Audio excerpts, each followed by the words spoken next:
লেজুর ভিত্তিক ছাত্র রাজনীতি বলতে আপনারা শুধু ছাত্র লীগকেই বুঝিয়েছেন কিনা নাকি সকল ছাত্র সংগঠনকে? শুধুমাত্র হচ্ছে যে জাতীয় রাজনীতি বা জাতীয় দলের পারপাস সার্ভ করার জন্য হচ্ছে ক্যাম্পাস গুলোতে এক ধরনের ছাত্র সংগঠন গুলা ফাংশন করে।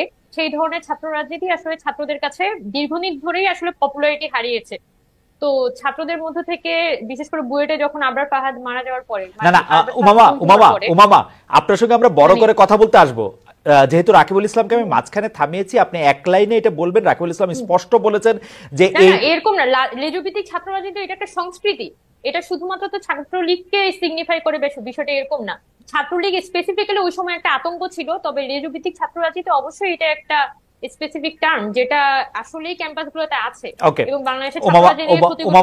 উমামা আপনাকে অনেক ধন্যবাদ। জনাব ইসলাম আপনি কন্টিনিউ করবেন, আমরা আবার উমামার কাছে ফিরবো, কিন্তু আমরা জনাব রাকিবকে একটু শুনতে চাই। কিন্তু জনাব রাকিব, লেজুর ভিত্তিক ছাত্র রাজনীতি সম্পর্কে কিন্তু আমি সংস্কৃতিটাই বুঝেছি, আমি উমামার সাথে একদম একমত।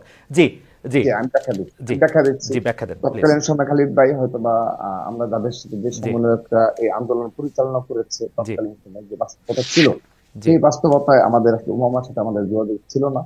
তো এটা আমাদের যাদের সাথে নিজেও স্পষ্ট করেছে যে তৎকালীন সময় ইন্টারনেট ছিল না। তৎকালীন সময় আমি আবারও স্পষ্ট করছি, যে সকল নেতৃবৃন্দ সমন্বয়করা ছিল, কাদের সহ যারা ছিল, তাদের সবার সাথে আমাদের কথা হয়েছে। আমি এবং আমাদের সাধারণ সম্পাদক আমরা বারবার গ্রুপ করে কথা বলেছি, এই ইস্যুতে কথা বলেছি। তখন তারা বারবার এই ছাত্র দলের যে এই যে জুলাইয়ের শুরু থেকে যে সমর্থন এবং আমাদের সারা ক্যাম্পাস গুলোতে বিশেষ করে কার্জন হলে সংঘর্ষে আমাদের যে ছাত্র দলের নেতা কর্মীরা যে প্রতিরোধ গড়ে তুলেছে, সেগুলো তারা খুবই কৃতজ্ঞ চিত্তে স্মরণ করেছে এবং তারা আমাদের বারবার আশ্বস্ত করেছে এই টার্মটি শুধুমাত্র ছাত্রলীগের। আচ্ছা ঠিক আছে, এখন ঠিক আছে, আমি শেষ করে দিচ্ছি। জি জি শেষ করে দিচ্ছি জি ভাই। জি। এখন যখন খুনি হাসিনা পালিয়ে গেছে, ছাত্রলীগ ধ্বংস হয়ে গেছে, এখন যদি আপনি এগুলোর মাধ্যমে এই লেজুর ভিত্তিক দিয়ে এই আন্দোলন সংগ্রামে বিগত 15.5 বছরে একমাত্র সবচেয়ে বেশি নির্যাতিত প্রকাশ্য রাজনীতির মাধ্যমে একমাত্র নির্যাতিত ছাত্র সংগঠন গুম খুন শত শত নেতাকর্মী গুম খুন হয়েছে।